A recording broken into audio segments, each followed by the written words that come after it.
नमस्कार दोस्तों, जय श्री कृष्ण। कैसे हैं आप सब? उम्मीद करती हूँ खुश होंगे, सुखी होंगे, संपन्न होंगे। जो भी हमारे व्यूवर्स से सब्सक्राइबर्स हैं दुनिया में जहाँ के सभी को रामनवमी की ढेरों ढेरों ढेरों शुभकामनाएं। दोस्तों, आज है रामनवमी। बहुत अच्छा उपाय आपको बताने के लिए जा रही हूँ। इस उपाय को करने से घर में धन धान्य की वृद्धि होती है और नेगेटिविटी से छुटकारा मिलता है। भगवान राम जिनके रोम रोम में बसे थे, वो है हनुमान जी। है? और हनुमान जी आज भी हाजिर हो। भगवान श्री राम जब सरयू में समाधि लेने गए तब उन्होंने हनुमान जी से कहा था कि जो भी मेरे भक्त हैं, जो भी सज्जन है, उनकी तुम्हें मदद करनी, उनकी तुम्हें सहायता करनी। तो हनुमान जी का नाम लेने से भगवान भगवान राम की सदैव आपके ऊपर कृपा बरसती। अगर आप हनुमान जी का कोई नाम कोई मंत्र सिद्ध करना चाहते तो आज के दिन से आप शुरुआत करें। बहुत बढ़िया रिजल्ट। आज हनुमान जी के मंदिर में जाकर के आप उन्हें लड्डू का प्रसाद, केले का प्रसाद, गुड़ या चने का प्रसाद, गुड़ चना मिक्स करके उसका प्रसाद आज के दिन आप अगर अर्पित करते हैं तो सदैव भगवान राम की आपके ऊपर कृपा बनी है। भगवान राम जो ब्रह्म है, राम सिर्फ दशरथ पुत्र राम नहीं। राम मतलब वो ब्रह्म, वो नारायण जो सदैव से सृष्टि के कण कण में व्याप्त थे, जिन्हें हम ब्रह्म बोलते हैं, जिन्हें हम शिव बोलते हैं, जो आपके आत्मा के कारण, वो है राम, वो है ब्रह्म। हर व्यक्ति को राम का नाम लेना ही चाहिए, क्योंकि राम का नाम बहुत सरल है, कोई भी व्यक्ति ले सकता है।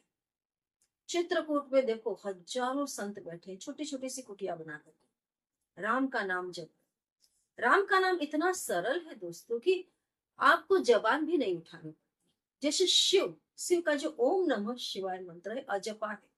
आप कभी ट्राई करके देखो। ये सब कुछ मैंने किया हुआ है, मैं किसी का सुन करके या कहीं से पढ़ करके नहीं कह रही हूँ। शिव नाम ऐसा है, अगर आपने थोड़ा भी जपा तो आप जैसे ही बैठोगे ध्यान में, आपकी सांसों के अंदर शिव नाम चल रहा है। ऐसे ही राम नाम सृष्टि के कण कण में बह रहा है। आपको सिर्फ जरूरत है ध्यान लगाने की।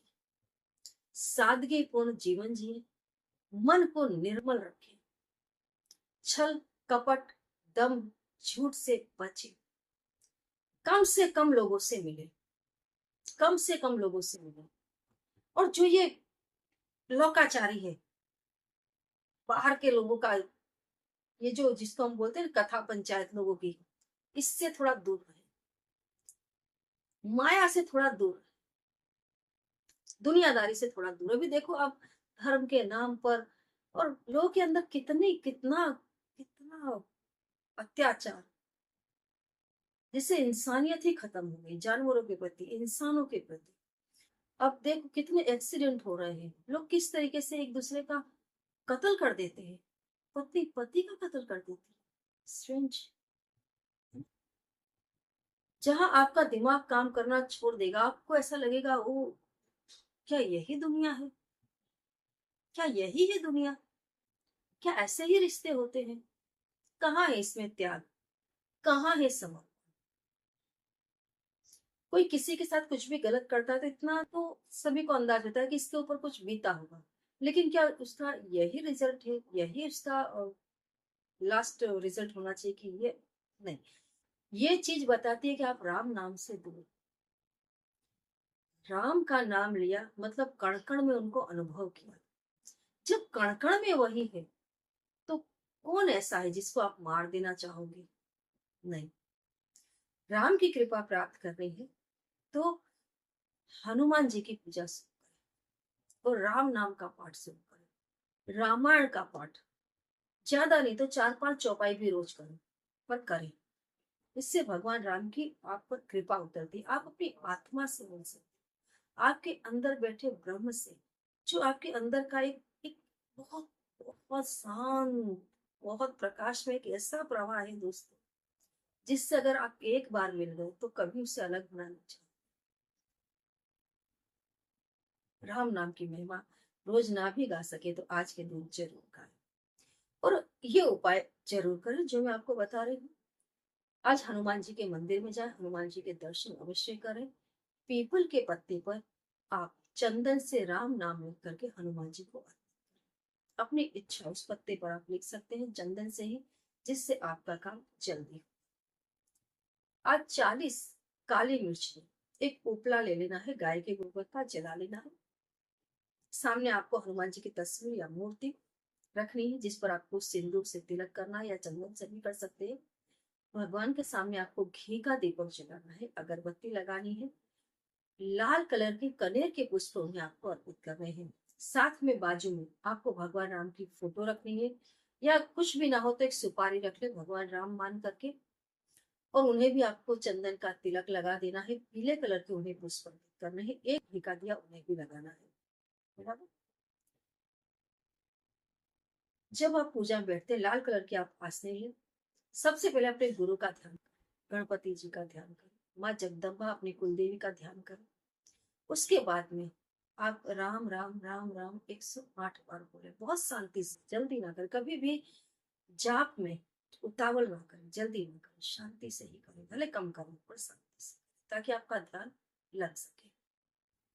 उसके बाद में आपको हनुमान चालीसा के पाठ करना। 40 काली मिर्च लेकर के बैठना है, उपले को घी से जला लेना है। एक एक हनुमान चालीसा बोल करके एक एक काली मिर्च आपको जला दें, हनुमान जी को अर्पित कर दें, उसकी आहुति देनी।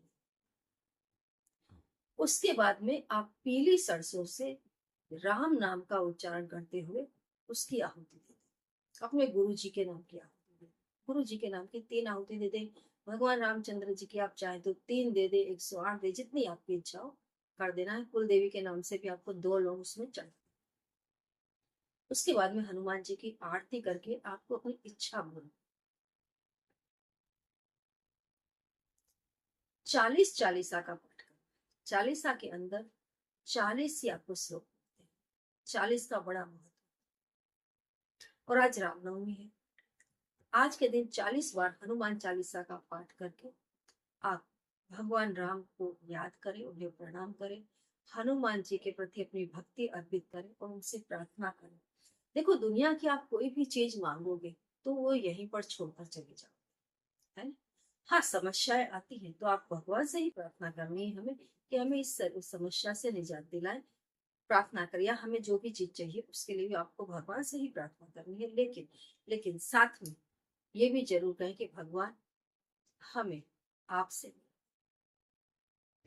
क्योंकि अगर आप भगवान से मिल गए तो सारी समस्याएं अपने आप छूट जाएंगी।